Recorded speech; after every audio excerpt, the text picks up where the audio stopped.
Bonjour pour tout le monde, marhaba comme une autre fois dans cette capsule vidéo dans laquelle on va traiter donc ce qu'on appelle la programmation événementielle entre Python et Qt Design. C'est-à-dire on va utiliser cette fois-ci Tony et Qt Design pour développer un programme exécutable sur une interface graphique. Donc tout d'abord s'il vous plaît, je vais lancer mon graphique. Donc je vous rappelle tout simplement que j'ai déposé des objets sur cette widget. Et généralement, donc, comme vous avez remarqué bien ici, vous avez donc une zone de texte que j'ai nommée CH. Vous avez combo box ici, dans laquelle j'ai mis l'ordre croissant et décroissant. Et j'ai nommé donc ce combo box par O. Vous avez ici le bouton d'action, push button. Et j'ai nommé ce bouton par B. Et vous avez ici donc label d'affichage. Et j'ai nommé ce label par R. Donc une fois vous avez terminé votre graphique, vous devez tout simplement changer ces noms, préciser bien sûr chaque objet, c'est quoi son nom exactement dans Qt Designer, et par la suite donc vous devez l'enregistrer dans un dossier de travail. Donc par la suite, qu'est-ce que vous allez faire? Et bien tout simplement vous allez lancer votre code Python, votre fichier Python à travers Tony bien sûr. Si vous utilisez un autre donc utilitaire, donc c'est pratiquement la même chose. Alors ici, s'il vous plaît, qu'est-ce que vous avez exactement? Et ben, vous avez donc le codage de connexion qui va débuter avec les bibliothèques PyQt5 QtWidget et PyQt5.UIC. Vous avez ici donc la partie de développement dans laquelle j'ai préparé mes fonctions de tri. Donc vous avez la fonction min, comme vous voyez bien ici. J'ai la fonction max ici. Et j'ai tout simplement la fonction trichaîne qui va trier en même temps la chaîne soit par ordre croissant, soit par ordre décroissant. En tout cas, donc, c'est pas notre sujet, mais plutôt notre sujet, c'est de développer la fonction exécuter. C'est tout simplement la fonction qui va être lancée à travers votre clic sur le bouton B. Et ben, vous voyez bien ici que j'ai mis le nom de fichier dans Qt Designer que j'ai nommé interface.ui. Donc logiquement, j'ai la connexion entre mon code Python et mon graphique Qt Designer et il me reste tout simplement que terminer le développement de la fonction exécuter qui va récupérer les données de mon graphique et afficher le résultat sur mon graphique. Donc tout d'abord, qu'est-ce que je devais faire? Eh bien tout simplement, je vais récupérer les données qui sont déjà sur mon graphique. Quelles sont les données? Eh bien c'est la chaîne qui va être saisie dans cette zone qui s'appelle CH et le choix de l'ordre de tri qui va être dans l'objet O. Donc j'ai l'objet CH et j'ai l'objet O et par la suite je vais m'intéresser à l'action exécuter et l'affichage sur R. Donc c'est pour cela, tout d'abord, qu'est-ce que je dois faire? Et ben je vais donc sauvegarder dans un objet CH ce qui va être écrit dans l'objet CH de QtWidget. Et comment faire ça? Et ben c'est très simple. Je vais mettre le nom de ma fenêtre W. Je vais mettre le nom qui est déjà précisé dans QtWidget et je vais utiliser texte avec deux parenthèses fermées. De cette manière, j'ai récupéré tout simplement la chaîne qui va être saisie dans votre graphique par l'utilisateur.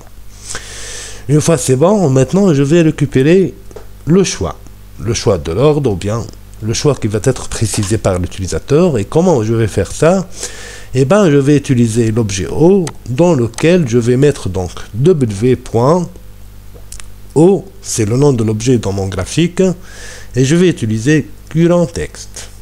Voilà, avec T majuscule, deux parenthèses fermées. Ça, c'est une syntaxe spécifique pour les combo box, et ça, c'est une syntaxe spécifique pour les zones de texte. Donc maintenant, qu'est-ce que j'ai? J'ai deux objets, CH, c'est la chaîne, O, et il y a tout simplement l'ordre soit croissant, soit décroissant. Et bien maintenant, qu'est-ce qu'il reste? Il reste que tout simplement donc mettre donc le retour de la fonction trichaîne dans le label résultat. Mais avant de faire ça, s'il vous plaît, vous devez tout simplement regarder bien la fonction très chaîne, dans laquelle vous avez un objet qui s'appelle ordre dans ses paramètres, et comme vous voyez bien ici, s'il vous plaît, que le type de l'objet ordre, c'est booléen, c'est-à-dire true ou false. Bien sûr, c'est une méthode que j'ai utilisée pour préciser le choix de tri, soit croissant, soit décroissant. Donc c'est pour cela je vais respecter ce que je développais dans la fonction très chaîne, dans mon développement de la fonction exécutée. Alors maintenant, comment je vais afficher? Eh bien, c'est très simple. Je vais mettre donc W, point, label les d'affichage. Je vais utiliser la syntaxe setText, voilà, et dans laquelle, entre parenthèses, je vais appeler la fonction très chaîne avec ses paramètres, de cette façon. Donc ici, qu'est-ce que j'ai fait? Eh bien, tout simplement, j'ai demandé de la fonction très chaîne de retourner la chaîne triée, et par la suite va être écrit dans le label résultat R. Mais avant, s'il vous plaît, j'ai bien dit que le paramètre ordre c'est de type booléen. C'est-à-dire quoi? Dans mon cas, s'il vous plaît, suivant l'approche que j'ai utilisée pour développer la fonction très chaîne, et ben ordre c'est quoi? Ordre tout simplement c'est égal à l'objet O avec l'égalité avec croissant. Ça veut dire quoi ça, s'il vous plaît? Ça veut dire tout simplement si l'objet O dans lequel vous avez la chaîne croissant, et ben logiquement l'ordre va être croissant, c'est-à-dire l'ordre reçoit true. Mais si c'est pas le cas, c'est-à-dire O c'est pas vraiment croissant, ça veut dire que c'est décroissant, autrement dit, et ordre va recevoir false. Donc, bien sûr, ce qui nous intéresse vraiment, c'est pas comment j'ai préparé cette fonction de tri qui va trier en même temps, soit avec un ordre croissant ou bien décroissant, mais plutôt notre objectif cette fois-ci, c'est comment, donc tout simplement récupérer les informations de mon graphique et afficher le résultat sur mon graphique. Donc maintenant, qu'est-ce que je vais faire? Eh bien, tout simplement, je vais essayer d'exécuter, de tester mon code. Donc logiquement, ce fichier, c'est un fichier donc enregistré sur le même dossier que celui du graphique. C'est-à-dire c'est le dossier dans lequel je vais sûrement enregistrer mon graphique. Et maintenant, je vais exécuter. Essayons s'il vous plaît d'exécuter. Vous voyez bien l'affichage de la fenêtre. Aucun message d'erreur dans la partie console ou bien shell. Et maintenant, je vais mettre donc le mot lycée par exemple. Donc je vais laisser l'ordre croissant et je vais par la suite exécuter et vous voyez bien l'affichage ici. Donc c'est bien croissant. Maintenant si je change par exemple le mot informatique, voilà, et cette fois-ci je vais choisir l'ordre décroissant. Si maintenant j'exécute avec le bouton exécuter, et ben vous voyez bien s'il vous plaît que le mot informatique elle est en ordre décroissant.